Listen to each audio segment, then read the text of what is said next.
Hello everyone, welcome back to the channel. I'm going to do a quick video tonight on a surprise gift from my wife. Yes, I know, she buys me a lot of stuff. I'm tickled to death that she likes to feed my gear habit, and sometimes it just surprises me how much attention she pays to what I'm watching on YouTube and what I'm talking to myself about. So far, I talk to myself and discuss a lot. I don't argue with myself yet. I haven't got that far out, thank God. Now, back to the video here. I'm playing with a new tripod setup. It's a whole lot smaller than what I've been using, so if it's a little jerky and everything, just bear with me. I'm trying to get used to this. The good thing about this setup is I should be able to get a whole lot closer to what I'm doing, as well as show you what I'm doing from a closer angle versus the other tripod that I was using. So let's jump into this. Today, in the mail, I got a new ESEE knife. This knife is one that I've looked at off and on over the years, and I'll decide, yeah, I'm going to get it. Then I'll get there, nah, I don't need it. It's just too small. Then it's, well, no, I'm going to get it. That would be a good, nah, I ain't going to do it. Never could make up my mind on it. And here lately, I've been watching a lot of videos on this knife and its little brother. And really liked this one, and I'll go into why here in a minute. And had been looking at them on Smoky Mountain Knife Works, which is where this one comes from. Most of the knives she buys me, that's where they come from.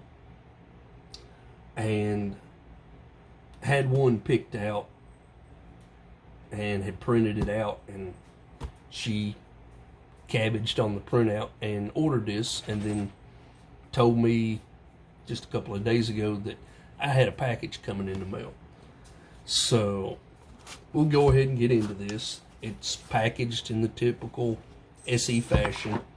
It's got all the information on the back of it.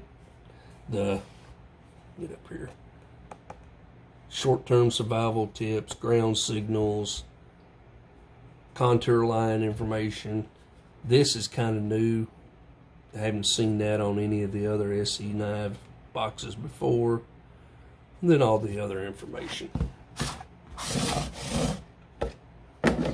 So when you open it up, and you'll have to forgive me, I couldn't wait. I went ahead and opened it up and looked at the knife, and I've handled it quite a bit. At the time, didn't have anything on me to cut it open, so it looks like an angry beaver got a hold of the package and gnawed its way in, so bear with me on that. Oh, the knife that she got me was the Izula II. The reason I had been looking at this model, this particular one, is because this was the only one that they had at Smoky Mountain Knife Works that come with the spring clip plate. Inside the box is the typical ESEE stuff, patches, 2 of them, the ESEE survival cards with the information on them, and then the little instruction manual that comes with apparently the Izula II, and the Kangaroo. And all it goes over is how to put the belt clip on, how to use a snap, paracord to make a belt loop, neck lanyard, how to paracord wrap a handle, all that kind of stuff. Get all that over here and out of the way. And get back to this. The spring clip is made just like all the other ESEE knives that come with the spring clip. Here's the back plate off of an SE5. It's got the same style spring. Yep, same size spring clip and everything. So it's their standard clip. One thing I did like with this is you can wear it, of course, traditional fashion, up and down, line up all 4 holes.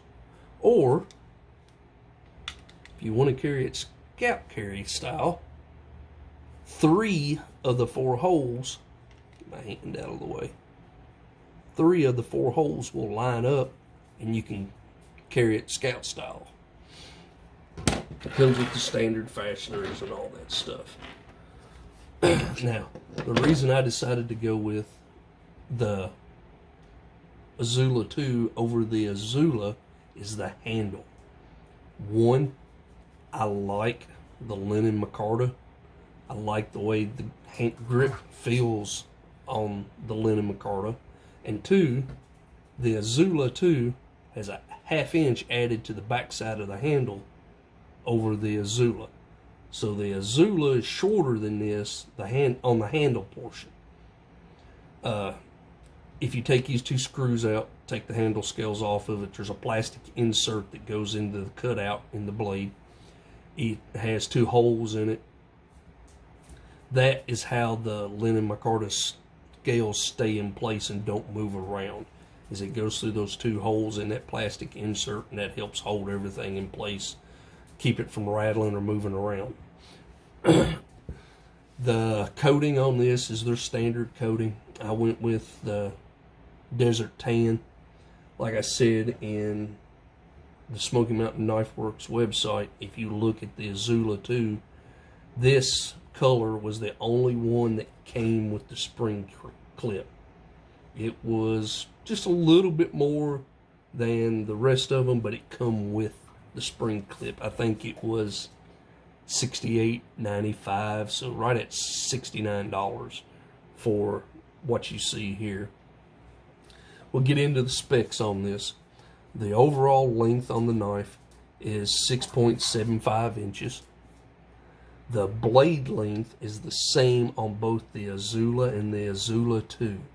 The blade length is 2.63 inches. The blade thickness is 0.156, so it's about 1/8 of an inch. Oh, reach you over here and grab my SE3. If you look at them, there's not a whole lot of difference in the thickness of the two.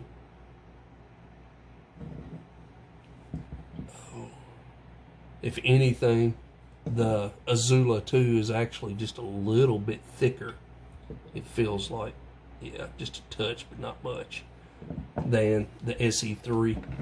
There's a size comparison between the two, the Izula versus the SE3, so there's quite a bit of difference in the length of the two.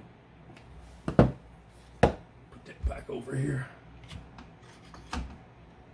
It does come with the standard, keep that out for a second. It does come with the standard edge geometry of all of the ESEE knives. Get this up here and see if you can see it. If you look at it, you can see the grind marks where they sharpened it on both sides. You can see the grind marks in the blade. I will probably resharpen that and get it more like I've got on my SE3 and my 5 and my PR4. I've got all of them sharpened up and actually have a mirror edge on them. So I'll do this one the same way. I don't know if I will change the grind angle or not. I may keep it the same as what it's already cut at. The weight on the knife by itself is 3.2 ounces. I could not find a weight on the knife and the sheath, or the knife and with the sheath and the clip plate. I couldn't find a weight on that. No more than this sheath weighs. It's the molded plastic. It can't weigh much. Could weigh more than a couple of more ounces. So I'm saying altogether with the sheath and the clip and everything, it may double the weight, so it may be around 6 ounces. So still, that's not bad for this size of knife. It is a flat grind. It does have a secondary bevel on it, as you saw a minute ago. It's $10.95 like all ESEEs. The Rockwell on this one is $55 to $57. I haven't used this knife for anything yet. One thing that I've noticed, if you look right there next to the eye and right there next to the end, those marks caused by the sheath. If you look in that sheath, you'll see a raised spot on that side and on that side. That is the retention that holds the knife in, and those marks are where that textured finish rubs on those two spots. If you look up in there, get my hand up here where you can see. That's where those two marks come from. I don't know if I'm gonna strip the finish off of this one or not. I may eventually. I don't know. Right now I'm gonna leave it alone and get some use on it. It's interesting. This is the only ESEE knife, the Izula and the Izula II, the only ESEE knife that have an ant on it. The reason for the ant is in Peru, Izula with an S is what they call the bullet ant. So apparently this knife is named after an ant. I wear medium-sized gloves, and as you can tell, there's quite a bit of handle there. That's the main reason I went with the 2 over the regular Izula. It's because if that ½ inch on the back side wasn't there, the end of the blade would have been cutting into my hand. Also, the regular Izula does not come with micarta handles. It comes just a plain skeletonized blade, and you have to paracord wrap it, or have to buy aftermarket scales to go on it. I've already looked, and Armitage Carry makes a taco style sheath for this knife, and it's $35 with no option. I know you've seen the review I did on the Armitage Carry sheath for the PR4. I like it so much I may end up buying one for this too. I just haven't carried it long enough yet to be able to tell you. I'll get some use on this knife and get back to you in a couple of weeks and let you know what I think of it and go from there. Get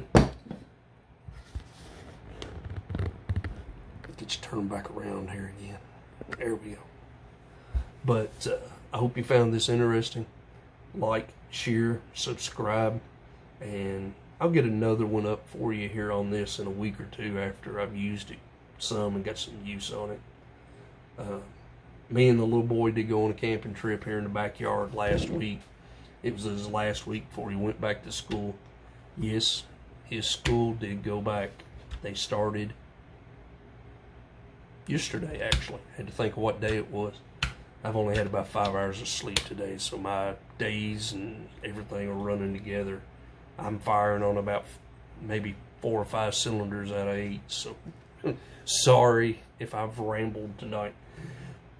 But yeah, I'll get back to you. Camping trip went well. We used the One Tiger smoky hut, set it up here in the backyard. Only issue I had with it was it had rained the day before and the ground was still a little damp when we set it up. And over the night, temperature got down to about 59, I think it was that night. And over the night, we had a lot of condensation build up inside the tent. And I think that was from the moisture in the ground versus our breath causing the condensation. Now, if it had been cold and I'd had the stove in there, that wouldn't have been an issue. But hopefully we're getting ready to take a turn here and cool off some. I know they're saying that next week we're going to have some days that the high is only going to be right around 80, and then the nights are going to be cool. So maybe next weekend me and him may get another camping trip in here in the backyard and try it out again. But I'm impressed with that piece of gear as well. So that'd definitely be something you'll see more use on as the year goes on and the temperatures get better. Everyone have a good day, and I'll get another one for you soon.